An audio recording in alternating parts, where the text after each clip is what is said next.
आज हम इस वीडियो के माध्यम से आपको बताने वाले हैं कि धान की फसल में बालियां निकलने से पहले आपको कौन सी उर्वरक देनी चाहिए। कई सारे किसान भाई ग्रोथ प्रमोटर का प्रयोग करते हैं, कुछ किसान भाई 05234 का प्रयोग करते हैं। कौन सी बेस्ट रहती है, कब आपको कौन सी करनी चाहिए, इसके बारे में आज पूरी चर्चा करने वाले हैं। किसान दोस्तों, ये चीज़ आपको जान लेने की काफ़ी ज़्यादा ज़रूरत है कि सबसे पहले हमारी धान की जो फसल है उसकी स्टेज क्या है, उसमें बालियां निकलने का समय आ चुका है या अभी लेट है।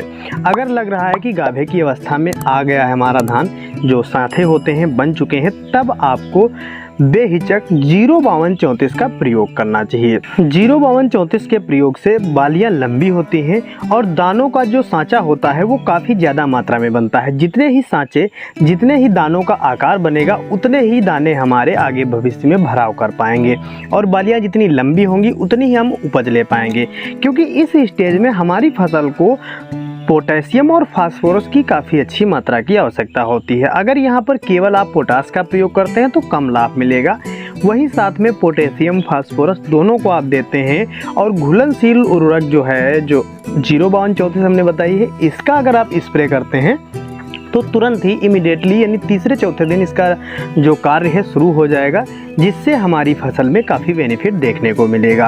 अब हम बताते हैं कुछ किसान भाई ग्रोथ प्रमोटर का प्रयोग करते हैं, तो उनके लिए मैं बता दूं कि अगर आपकी फसल में लग रहा है कि अभी वो गाभे की अवस्था में नहीं आई है, करीब 10 या 12 दिन या 15 दिन लग जाएंगे, तब आप उसमें ग्रोथ प्रमोटर का प्रयोग कर सकते हैं। या कुछ कम दिन है और गाभे की अवस्था 10-12 दिन में आ जाएगी, चाहते हैं कि आप ग्रोथ प्रमोटर भी दें और 05234 का भी प्रयोग करें, तो दोनों को मिलाकर भी आप प्रयोग कर सकते हैं, जिससे क्लोरोफिल की मात्रा आपकी फसल में बढ़ जाएगी। और जो 05234 हम देंगे पोटेशियम फास्फोरस, इससे हमारे भविष्य में आने वाली जो बालियां होंगी उसमें भी काफ़ी विकास देखने को मिलेगा, बालियां लंबी हो जाएंगी, जिससे आपकी उपज अच्छी हो जाएगी। लेकिन अगर आपकी फसल गाभे की अवस्था में आ चुकी है, तब आप ग्रोथ प्रमोटर का प्रयोग बिल्कुल ना करें, क्योंकि ग्रोथ प्रमोटर का कार्य रहता है हमारी फसल में हरियाली प्रदान करना और उसकी लंबाई, हाइट बढ़ाना।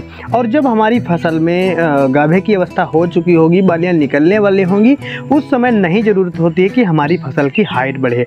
अगर हाइट अधिक होगी तो हमारी फसल गिर भी सकती है, क्योंकि हवाएं चलने की संभावना भी इस वक्त हो जाती है। साथ ही जो बालियां ऊपर निकलेंगी, बालियों का भार होगा, जिससे हमारा पौधा टूट सकता है, हवाओं के दबाव से आसानी से गिर सकता है। तो ये चीज़ आपको ध्यान में रखनी है। अगर गाभे की अवस्था में आपकी फसल है तो 05234 का प्रयोग करना चाहिए। ठीक इसके 15 दिन बाद 0050 का स्प्रे करने से आपकी फसल की जो बालियाँ हैं अच्छे से दानों का भराव होगा, वजन होंगी और उपज बेहतर ले पाएंगे।